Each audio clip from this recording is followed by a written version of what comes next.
மகிழ்ந்து கலிகூர். அல்லேலூயா. ஒரு மகிழ்ச்சியா இருந்தா என்ன செய்யணும்? சங்கீதம் பாடணும். ஆமென். மகிழ்ச்சியா இருந்தா என்ன செய்யுது? சங்கீதம் பாடு. ஏன் நாம் மகிழ்ச்சியா இருந்து கம்பீரித்து பாடி ஆர்ப்பரிக்க வேண்டும்? நாம் மகிழ்ச்சியா இருக்க அநேக காரணங்கள் உண்டு. ஒரு காரணம், ரெண்டு காரணம்லாம் கிடையாது. அதை நம்ம பார்க்க போறோம். மகிழ்ந்து ஆர்ப்பரிக்க அநேக காரணங்கள் உண்டு. ஆனால் கவலைப்படுவதற்கும் காரணங்கள் இல்லை, கலங்கி நிற்க காரணங்கள் இல்லை. ஆமென். ஸ்தோத்திரம். மகிழ்ச்சியா இருப்பதற்கு என்ன காரணம்? கர்த்தர் உன் ஆக்கினைகளை அகற்றினார். ஆமென். கர்த்தர் உன் தண்டனைகளை அகற்றினார். உன் சத்துருக்களை உன்னை விட்டு விலக்கினார். இஸ்ரவேலின் ராஜாவாய கர்த்தர் உன் நடுவில் இருக்கிறார்.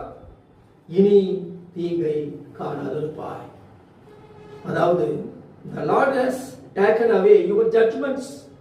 கர்த்தர் உன் ஆக்கினைகளை அகற்றினார். அதாவது நம்ம மேல் வந்த நியாய தீர்ப்புகளை கர்த்தர் நம்ம விட்டு என்ன செய்து விட்டார்? எடுத்து போட்டு விட்டார்.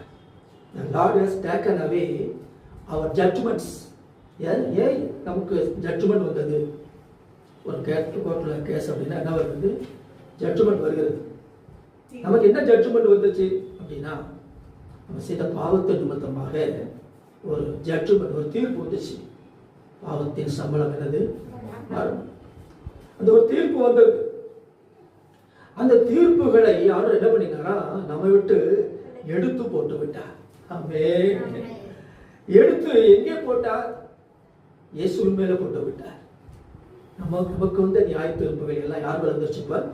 இயேசுவின் மேலே. நாம் செய்த பாவத்தின் நிமித்தமாக வந்த அந்த நியாய தீர்ப்புகள், இந்த ஆக்கினைகள் எல்லாம் ஆண்டவராக இயேசு கிறிஸ்து மேல் வந்தது. நமக்கு சமாதானத்தை உண்டு பண்ணும் தண்டனை இயேசுவின் மேல் வந்தது என்று எழுதப்பட்டிருக்கிறது. அவர் மேல வந்துருச்சு. அவர் மேல தூக்கப்பட்டுட்டாரு. சொல்லுவாங்க, அவங்களுக்கு வருகிற தண்டனை எல்லாம் என் மேல வந்தா கூட நான் தாங்கிக்கிறேன், அவங்களை விட்டுங்கப்பா அப்படின்னு சொல்லி சில பேர் சொன்னதை கேட்டிருக்கேன். அவங்களை விட்டுருங்க, அதெல்லாம் என் மேல வந்தா பரவாயில்ல. உண்மையாகவே இயேசுதான் அப்படி சொன்னார். நம்ம மேல வந்த எல்லா தண்டனை தீர்ப்புகளையும் அவர் செய்து விட்டார், தான் மேலே எடுத்துக்கொண்டார். அல்லேலூயா. அவர் மேல போட்டு விட்டார் பிதாவாகிய தேவன். ஸ்தோத்திரம். எனக்கு அன்பானவர்களே, அதுதான் ஏசாயா 53:5 வாசிக்கிறோம். நமக்கு சமாதானத்தை உண்டு பண்ணும் ஆக்கினை தண்டனை இயேசுவின் மேல வந்தது. அல்லேலூயா. அவர் மேல போட்டுட்டார். இப்ப இனி நமக்கு நியாயத்தை இருக்கா? இல்லை. அதான் விசுவாசிக்கிறோம். இனி நமக்கு தண்டனை இல்லை. தண்டனை எல்லாம் அவர் சுமந்துட்டார். அவர் மேல விழுந்துருச்சு. அவர் சுமந்துட்டார். இனி நீங்களும் நானும் தண்டனை அனுபவிக்க வேண்டிய அவசியம் இல்லை.